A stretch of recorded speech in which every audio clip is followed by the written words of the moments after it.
Jungle என்ற படம் ஒரு உண்மை சம்பவத்தை அடிப்படையாகக் கொண்ட சர்வைவல், வாழ்வதற்கான போராட்டம், கதை. இந்த படத்தில் முக்கிய கதாபாத்திரமாக டேனியல் ராட்க்ளிஃப் நடித்துள்ளார். இந்த படம் யோசி கின்ஸ்பர்க் என்ற இளைஞரின் உண்மை வாழ்க்கை அனுபவத்தை சொல்லுகிறது. யோசி ஒரு இஸ்ரேலிய இளைஞன். அவர் உலகத்தை சுற்றி பார்க்க விரும்புகிறார். அதனால் அவர் சவுத் அமெரிக்கா பயணம் செய்கிறார். அங்கு அவர் 2 நண்பர்களை சந்திக்கிறார், குவின் மற்றும் மார்கஸ்.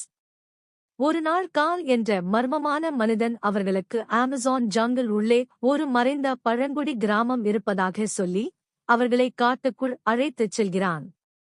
அவர்கள் 4வரும் காட்டுக்குள் பயணம் தொடங்குகிறார்கள். ஆரம்பத்தில் எல்லாம் நல்லபடியே இருக்கும். ஆனால் சில நாட்களுக்குப் பிறகு உணவு குறைந்து விடுகிறது. காட்டில் பாதை தெரியாமல் போகிறது. மார்கஸ் கால் காயம் அடைகிறான். குழுவில் சண்டை ஆரம்பமாகிறது. அதனால் அவர்கள் 2 குழுக்களாக பிரிகிறார்கள். யோசி மற்றும் குவின் ஒரு மரத்தால் செய்த தளத்தில் ராஃப்ட் நதியில் பயணம் செய்கிறார்கள். ஆனால் பெரிய நீர்வீழ்ச்சி வாட்டர்ஃபால் காரணமாக அவர்கள் பிரிந்து விடுகிறார்கள். இன் போராட்டம். யோசி அமேசான் காட்டில் ஒருவராக 3 வாரங்கள் 21 நாட்கள் சிக்கிக் கொள்கிறார். அந்த நேரத்தில் அவர் பல பிரச்சனைகளை சந்திக்கிறார்.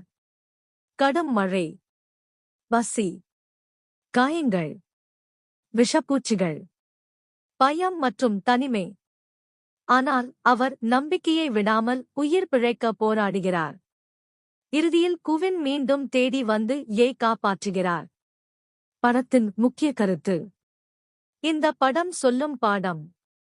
நம்பிக்கை இருந்தால் உயிர் பிழைக்க முடியும். மனித மனவலிமை மிகவும் சக்தி வாய்ந்தது. இயற்கை மிகவும் ஆபத்தானதும் அதே நேரத்தில் அற்புதமானது.